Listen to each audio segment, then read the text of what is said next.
Hello, hello, everybody. Thank you again for joining this week's teleconference on all things stock market and coronavirus related. My name is Mark Roberts, owner of Affinity Asset Management. Yet another teleconference where we have very large attendees, very large number of people joining in today's teleconference from all over the United States. And I want to say hi to Mike Vinstock up in Minneapolis, a longtime friend, brilliant mind, known him for 24 years. A large group of his clients up in the Minneapolis area are also joining on today's teleconference. And I also want to say a big thank you to a lot of you guys here on this call. We just continue to get emails, phone calls, text messages, just thanking us for literally doing our job, thanking us and praising us for doing what we're doing for you guys, doing these things that we're going through all together in this coronavirus. And your gratitude means a lot to us. Just want to say thank you for your thank yous. That means a lot to us. All right, so let's get some performance update. Last week, the stock market was positive 2.5%. This week, Monday, market was down negative 0.45, so about 0.5%.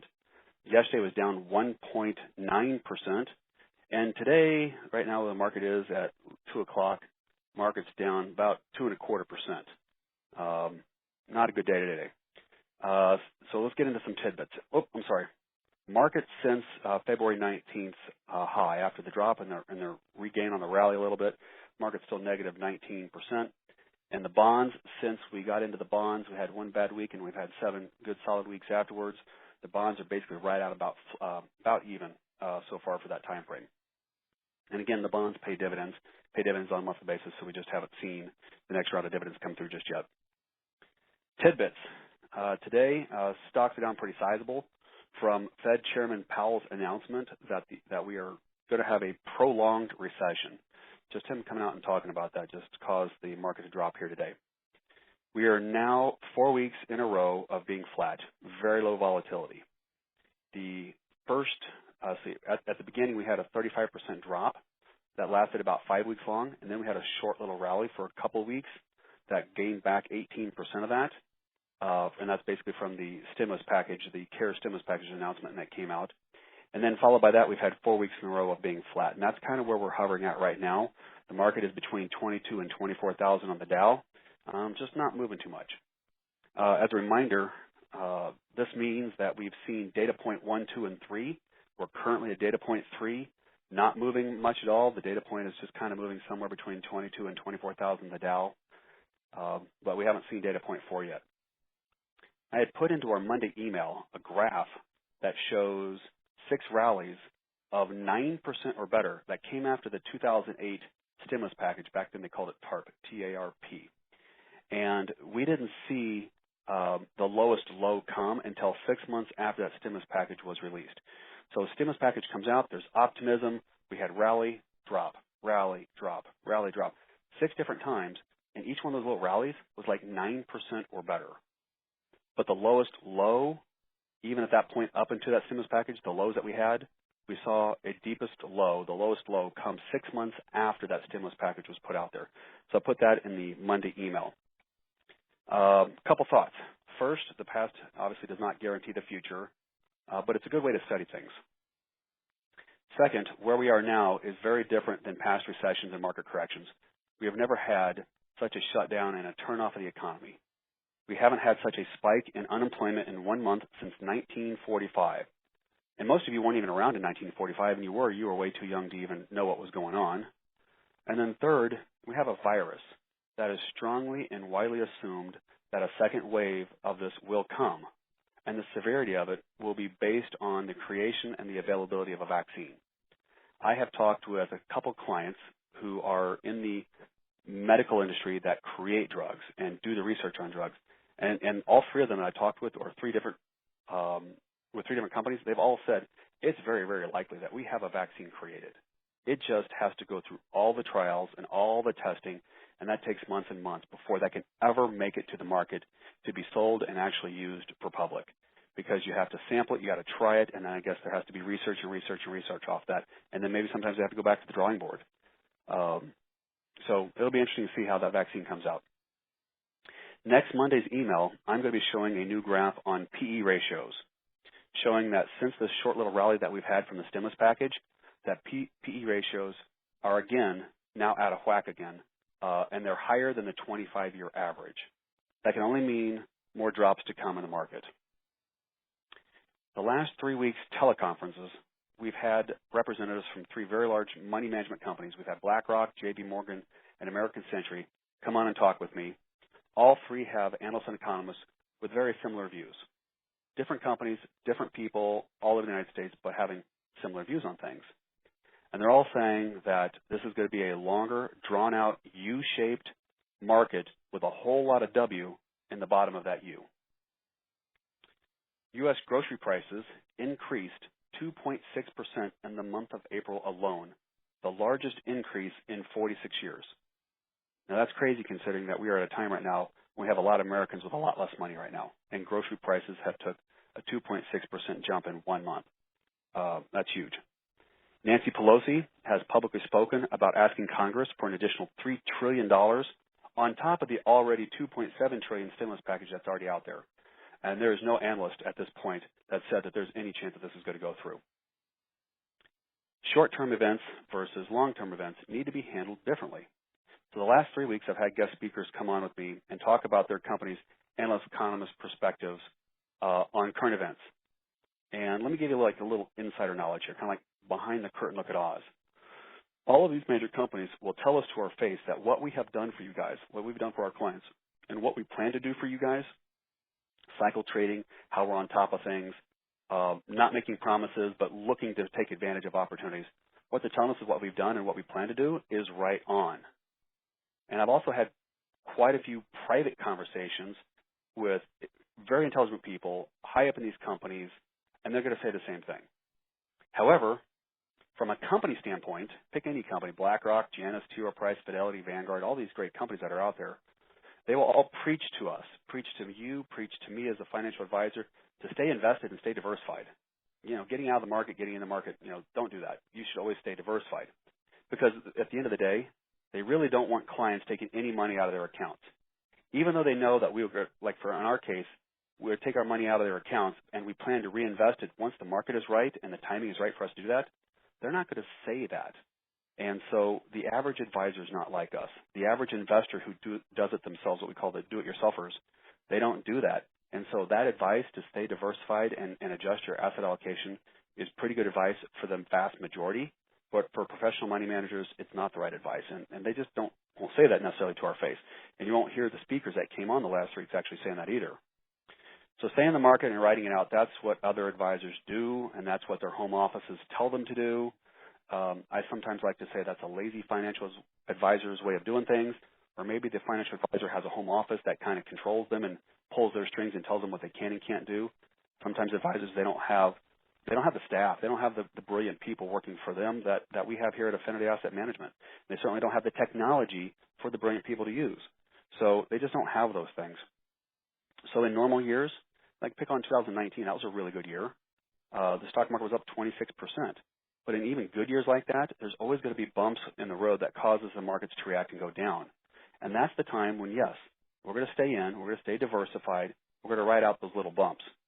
I'm just saying that, however, with the coronavirus and the whole stay-at-home order and literally a complete country shutdown, this is just way different.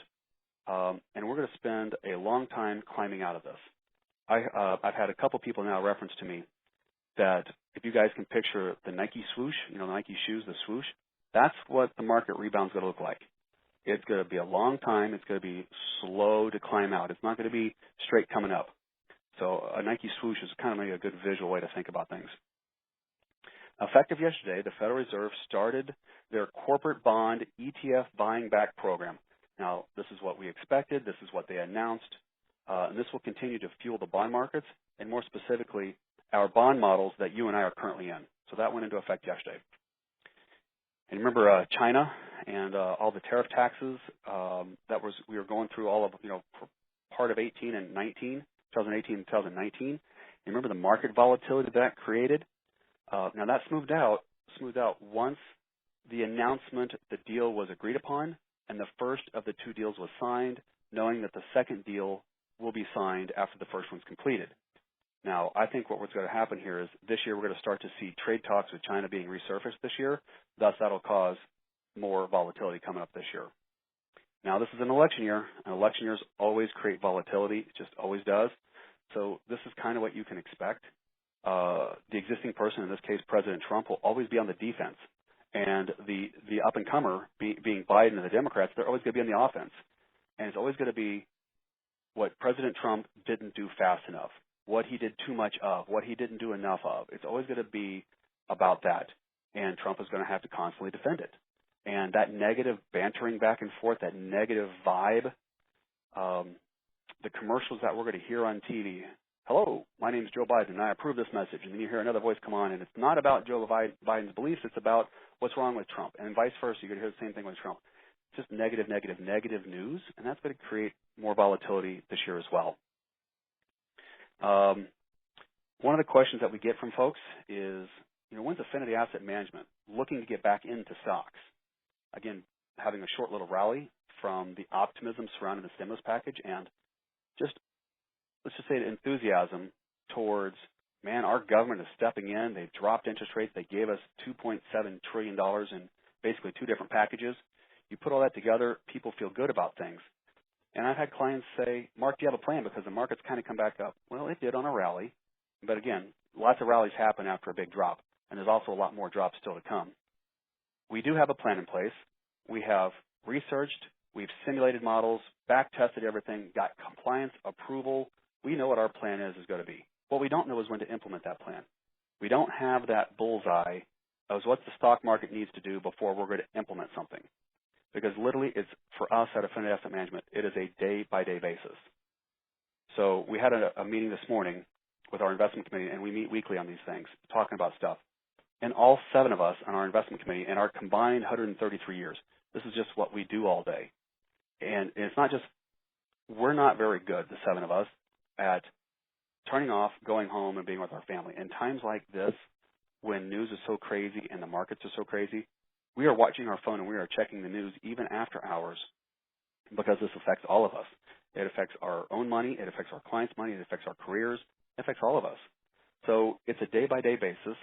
We're going to see when the market has a dip and we go from data point 3 to data point 4, how fast did we drop? How many days did it take? And literally, it's going to be probably a 24-hour decision. When we make the decision that we're going to take the advantage and buy back in to part of our portfolio and buy into some stocks with that, it's probably going to be within 24 hours of actually placing that trade.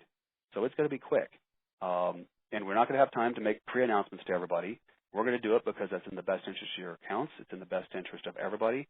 And as fiduciaries, we got to take everything that we do to your best interest. And so we'll blast out another email right afterwards saying, hey, this is what we did and this is why we did it. We will never know if that day is the best day to get bought in. It's going to be a better day. It's going to be a better day than today. But we won't know if it's the best day until enough days pass, enough weeks pass, and you can stop and look back and see, that data point was actually right here, and you miss it by a couple of days. We know that you know. We don't have a crystal ball. We'll never sell on the highest day possible. We'll never buy on the lowest day possible. We know that you know that. But we're active, and we're going to be doing something. So I want to remind you guys of our thank yous to you, our praise back to you for your patience. I appreciate your trust in us. But we're going to do what the market gives us to do, but we're going to react to it quickly so that we can be proactive and not sit around and do a whole lot of nothing. I just want to kind of give you some confidence in that. Let me share some facts with you. Coronavirus cases globally, now up to 4.3 million with 293,000 deaths. Here in the U.S., we have 1.4 million cases. Last week, we were at 1.2. We're up 170,000 cases just since last week. That's a 13.7% increase. Deaths went from 72,000 last week to 83,000 this week. We're up 11,170 in deaths. That's a 15.4% increase in deaths. I still just don't understand the concept of this flattening of the curve that is mentioned so often when I see these numbers claiming every week that I report this, every email, every teleconference. In Kansas, 7,200 cases, 184 deaths. Missouri, 10,000 cases, 531 deaths. Missouri and Kansas clearly has not been hit nearly as hard as the rest of the United States. Moving on to the section on highlights from analysts and economists. And in the spirit of keeping you educated, There's a lot of analysts and economists we get data from a lot of different companies, and it's easy to kind of constantly go back and pick on the same analyst information and talk to you just about the newest thing and the newest thing and the newest thing that they're saying. This week, I just wanted to reach out and kind of talk to you about some other analysts and economists that we get data from, but just not the ones that we've reported to you just yet. So I'm going to share some new folks, some new companies with you.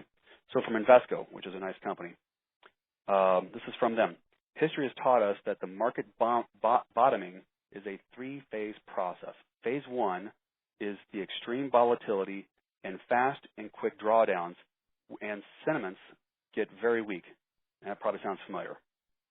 Phase two is what we're currently in right now, where you see a temporary price reversal, little rally that we got. Phase three, markets tend to retest bottoms. Now, does the market retesting mean that we're going to see new market lows? So we went back and looked at 8 different recession bear markets and found that half of them reset an all-new low and half of them didn't. Either way, phase three goes back down again. And that's what we've been saying. That's going to be like our data point 4. All right, Franklin Templeton. This is from a conference call with Franklin Templeton with Stephen Dover. The news tail is wagging the market dog. They see a non-uniform W recovery, and that's what we've been saying, W, multiple shaped Ws. Globalization will likely change and more nationalization. Supply chains will change from just in time to just in case. That's how supply chains will be, just in case. From Northern Trust. All right, Northern Trust believes equity markets are overestimating the resiliency of the economy. Equity markets have recently rallied from its March 23rd low. However, this particular recovery overlooks the issue that this pandemic has created winners and losers and is weighing particularly hard on small to mid-sized businesses. Northern Trust believes markets will not appropriately take into account the economic disruption caused by the virus, particularly the disruption of social distancing measures and the risk of a second wave of cases. That being said, financial markets will still receive some support from the lower interest rate environment that we're in and financial and monetary policy measures, which is basically the Band-Aid approach. Government comes out with a 2.2 and then added almost another $500,000 stimulus package on top. Here's 2.7 put out there. That's the Band-Aid. Remember, the economy moves on a yearly basis on about $21 trillion a year. This was $2.7 trillion. This is like a month and a half Band-Aid, which will ultimately be spent soon. From David Rosenberg, who's an economist with Rosenberg Research and Associates. The stock rallies in recent weeks ignore reality and don't recognize that the United States is likely entering a depression with a D, facing double-digit unemployment for at least 3 years, secular changes in consumer spending and saving, deflation followed by stagflation.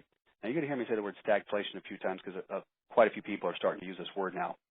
Stagflation means persistent high inflation combined with high unemployment. Let's see here. We are in a great repression. This is a quote they say.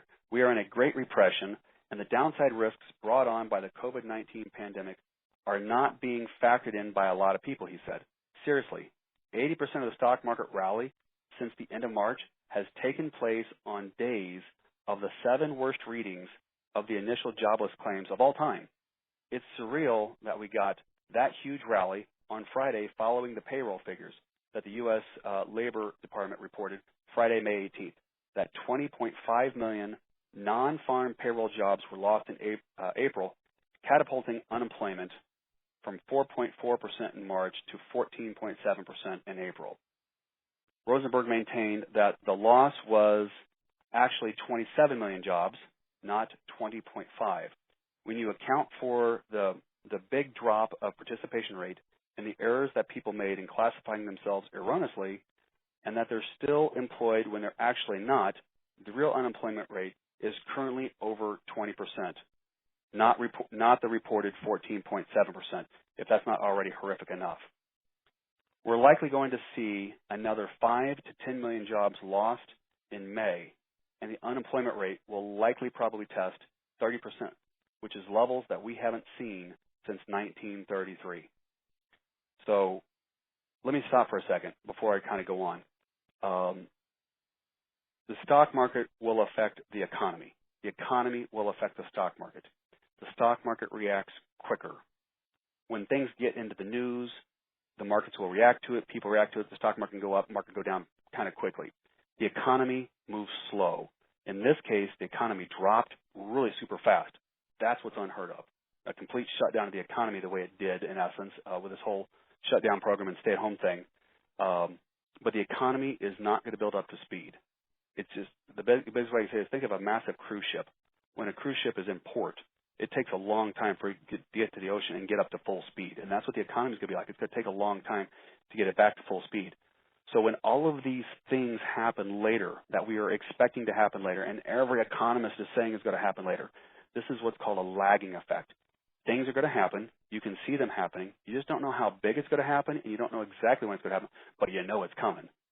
That is a after effect. And I kind of talked about it last week that you can't get to 4, 5, and 6 without going through 1, through 2, and 3. Right now we're in steps 1, 2, and 3. We still got 4, 5, 6. We got 7, 8, 9. We got all these things still to come. So the economy problems are just being reported out there, but we're not necessarily seeing its effects yet. And once the effects of that happen, then we're going to start to see, again, increased volatility of the stock market and more drops in the stock market that are going to come just because of all this data that's going to be coming out. So I just want to kind of share that with you. So here's from Forbes. We've all heard of Forbes.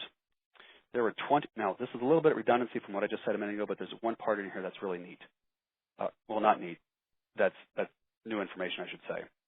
There were 20.5 million jobs lost, and unemployment rate skyrocketed from 4.4 in March to 14.7 in April, which is the highest rate and the largest month-to-month increase in the history of this report. What we just had in April was the fastest unemployment in the history of this entire report. Previously, the largest decrease in employment, where we went from jobs to unemployed people, the biggest that we've ever had was September of 1945. And what we just had in April surpasses that. And we're going to add on to that in May. That's what's scary. That's how massive what we're dealing with is. We're having to go back to 1933 to measure things. We're having to go back to 1945 to measure things. We haven't seen these things in most of our lifetimes. And if anybody was around in the 1930s and 1940s, again, you were probably way too young to even realize what was going on at that time. All right. A company called Seeking Alpha. Now, this one here, I threw this one in because I think there's some good data in this. But with Seeking Alpha, there's a lot of emotions and drama. There's more exaggerated words because they're trying to trigger emotions. They want you to click on them and sign up for their their newsletters, and they can use that to sell stuff. But there's some facts in this. It's a little bit more dramatic. So here it goes. I believe that the evidence shows very convincingly that we will reopen. That if we reopen too much, too quickly, we will see an extension of the first wave of COVID-19 and a second wave that comes quicker and more fierce than the CDC already predicts will happen in autumn. If those are the scenarios that play out, then the stock market will react first to a more anticipated economic carnage. A longer, more severe first wave of COVID-19 followed by a second wave would necessitate an even stricter shutdown that likely lasts about 3 months. In that scenario, we could see a mega crash in the stock market. What's worse is that could thrust ourselves into a depression with a D, depression that does, in fact, rival the 1930s and is marked by a period of stagflation. There's that word again, stagflation. If you are a risk-averse investor and do not want to lose a year or two of your investing calendar, in addition to some permanent losses from companies that will just simply go to zero, then I urge you, sell down your equity holdings today, reassess your planned asset allocation strategy for the entire 2020s. They're saying here what we've already done. They're a little bit more exaggerated, a little bit more emotional words, but this is pretty horrific stuff that they're talking about. And this is what we get from analysts and economists that just try not to put so much color to it. They just try to paint the black and white as much as they can, but they're all saying the same sort of thing. So as we kind of get here towards the end, some opportunities. A couple reminders on a couple of opportunities. You do-it-yourselfers, We have tax software now that can integrate with your TurboTax for your downloads, so that's available to you. Again, Roth conversions, you hear me talk about that every time. Community Cafe. Today was our first ever Community Cafe. Community Cafe is something that 3 companies created here in Kansas City. Us at Affinity Asset Management, First Option Bank with Senior Vice President Chris Toman, and then the law firm of Stockton and Stern. And we got a banker, we have a financial advisor, we have a lawyer. And weekly we're going to get together and just talk for 30 minutes, just casually, 2 colleagues talking to each other, as if we're just sitting down together having a cup of coffee at Starbucks. But in this case, we're doing it through Zoom and just having a chat session. Today we talked about asset allocation and the importance of having an investment committee behind us, because today I talked with Chris Toman from First Option Bank, and they too have an investment committee behind them of what they do at the bank. And we just talked about the importance of what they do and what we do and what goes on behind the scenes that most clients don't see, because they just get to talk to me as the advisor on these things, and they don't get to see the other behind the scenes stuff. That was a great turnout. It was nice. It was relaxed. We just got to chat. And the neat thing that we're doing on Community Cafe, it's no cost for us. We are doing it through 2 different mediums. We're doing it on Zoom.com. So all of our clients are getting an email on Mondays to invite you to this. We can click on a link and then join in on Wednesday mornings, every Wednesday morning, 8 o'clock. And then plus, for the hosts that are speaking, like today's case was me and Chris, we also did it live on Facebook. So that way we have other people that can see this and just have a chitty chat session. Now today we didn't take any questions from the followers, but in the coming weeks we will. Next week on Community Cafe, which will be Wednesday, May 20th, again 8 o'clock, we're going to be talking about legal medical forms that we all need to have for the times that we're going through with coronavirus. We're going to talk about having a HIPAA release, talking about powers of attorney for health care, having a living will. It's these estate planning documents that's more than a will. It's more than a trust. It's these extra documents that we all need to have in times like this, because you never know when all of a sudden you're not feeling well, you finally go to the doctor, you finally get diagnosed with something, and then boom, your family can't be with you. And I have too many stories right now of wonderful people, great clients, people I know who have somebody sick, and it's not the coronavirus, they're sick, but they're having to do it alone. I had somebody tell me this morning that they're down in Houston taking their wife to MD Anderson, fabulous cancer center down there. And literally he is sitting in the parking lot walking his dog around in the grassy areas because he can't go in and be with his wife during these economic times. And if you don't have your legal documents in order, your health care legal documents in order, then it makes it difficult for doctors to share information with others, to doctors to share information with your spouse, doctors to share information with your kids.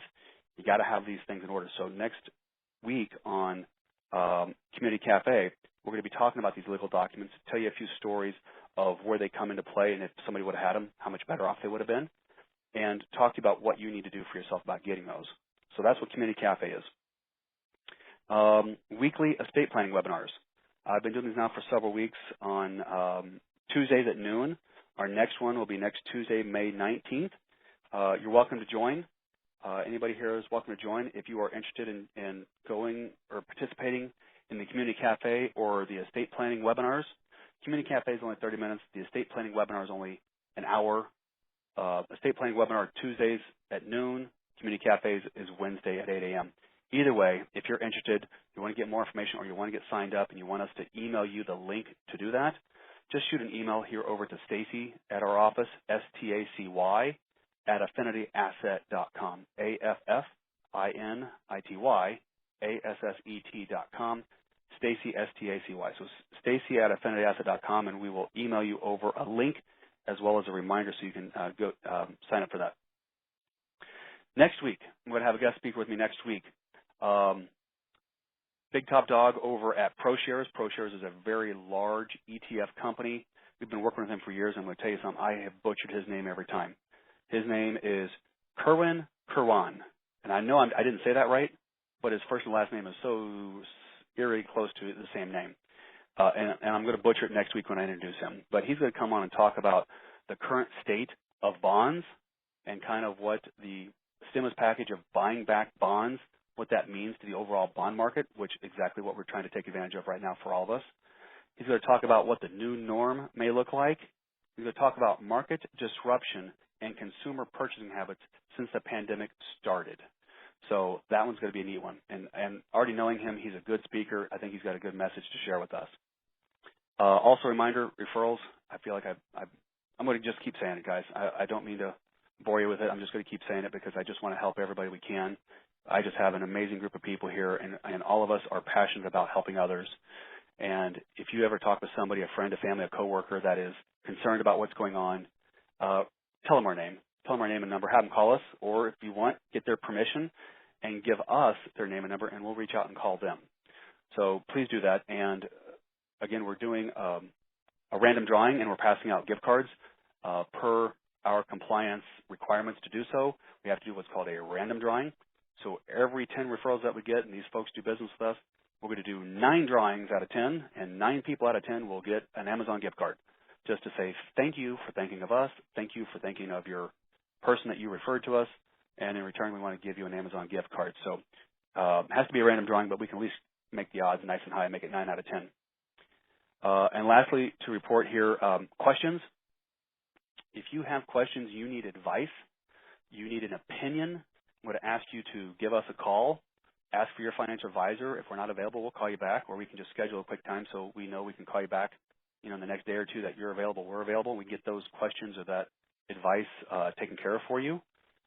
If you already know what you want to do, you just need to expedite some service, then that's great. Just ask you to shoot us an email. Anybody here in the office, if it doesn't come to the right person, doesn't matter. We'll forward that email to the right person.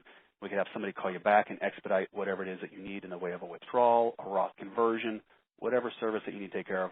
If you know what you need to do, just shoot us an email, just because after these teleconferences and after these emails that we do on Monday, we do get a kind of a flurry of activity because it makes people motivated. They remember things they got to do, and they just keep forgetting to call us.